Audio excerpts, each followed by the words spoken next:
தமிழ்நாட்டில் இன்று முதல் 7 நாட்களுக்கு ஒரு சில இடங்களில் இடிமின்னலுடன் மழை பெய்யக்கூடும் என வானிலை ஆய்வு மையம் தெரிவித்திருக்கிறது. கூடுதல் விவரங்களை செய்தியாளர் மாணிக்கம் வழங்க கேட்கலாம். மாணிக்கம், வணக்கம்.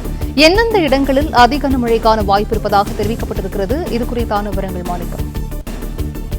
தமிழ்நாட்டில் இன்று முதல் வரக்கூடிய 7 நாட்களுக்கு, அதாவது 8ஆம் தேதி வரையிலும் ஓரிரு இடங்களில் லேசான முதல் மிதமான அளவில் மழை பெய்யக்கூடிய வாய்ப்பு இருப்பதா வானிலை ஆய்வு மையம் தெரிவிச்சிருக்கிறாங்க. தொடர்ச்சியாக தென்மேற்கு பருவமழை காலத்தில் நமக்கு இருக்கக்கூடிய மேற்கு திசை காற்றுடைய வேகத்தில் மாறுபாடு இருப்பதன் காரணமாக தொடர்ந்து இந்த மழைக்கான வாய்ப்பு நீடிப்பதா வானிலை ஆய்வு மையம் குறிப்பிட்டிருக்காங்க. குறிப்பாக அடுத்திருக்கக்கூடிய 48 மணி நேரத்திற்கு தமிழகத்தில் ஓரிரு இடங்களில் இடி மற்றும் மின்னலுடன் கூடிய மிதமான அளவில் மழை பெய்யக்கூடிய வாய்ப்பும், மழை பெய்யக்கூடிய பகுதிகளில் தரைக்காற்றுடைய வேகம் மணிக்கு 40 கிலோமீட்டர் வரையிலும் வீசுவதற்கான வாய்ப்பு இருப்பதாகவும் சொல்லப்பட்டிருக்கிறது.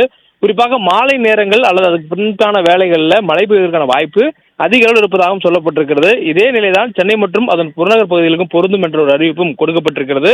குறிப்பாக அடுத்து வரக்கூடிய 48 மணி நேரத்திற்கு சென்னை மற்றும் அதனை சுற்றிருக்கக்கூடிய புறநகர் பகுதிகளில் நகரின் ஒரு சில பகுதிகளில் இடிமுடன் கூடிய லேசான முதல் மிதமான அளவில் மழை பெய்யக்கூடிய வாய்ப்பு இருப்பதாகவும் சொல்லப்பட்டிருக்கிறது. மேலும் பகல் நேரத்தில் வானம் ஓரளவு மேகமூட்டத்துடன் காணப்படுவதற்கான வாய்ப்பு இருப்பதாகவும் வானிலை ஆய்வு மையத்துடைய அறிவிப்பில் தெரிவிக்கப்பட்டிருக்கிறது. மேலும் காற்றின் போக்கின் காரணமாக கடலோர மீனவர்களுக்கான எச்சரிக்கை கொடுக்கப்பட்டிருக்கிறது. குறிப்பாக தமிழக கடலோர பகுதிகளில் இன்று முதல் வரக்கூடிய 4ஆம் தேதி வரையிலும் மன்னார் வளைகுடா, தென் தமிழக கடலோர பகுதிகள், அதனை ஒட்டிய குமரிக்கடல் பகுதிகளில் சூறாவளி காற்று வீசக்கூடிய வாய்ப்பு இருப்பதனாலையும், வங்கக்கடல்ல மத்திய மேற்கு வங்கக்கடல் பகுதிகள், அதே போன்று மத்திய கிழக்கு, தெற்கு மற்றும் வடக்கு வங்கக்கடல் பகுதிகளில் சூறாவளி காற்று வீசக்கூடிய வாய்ப்பு இருப்பதனால இன்றிலிருந்து வரக்கூடிய 4ஆம் தேதி வரையிலும் இந்த பகுதிகளுக்கு மீனவர்கள் மீன்பிடிக்க செல்ல வேண்டாம் என்ற ஒரு எச்சரிக்கையானது கொடுக்கப்பட்டிருக்கிறது.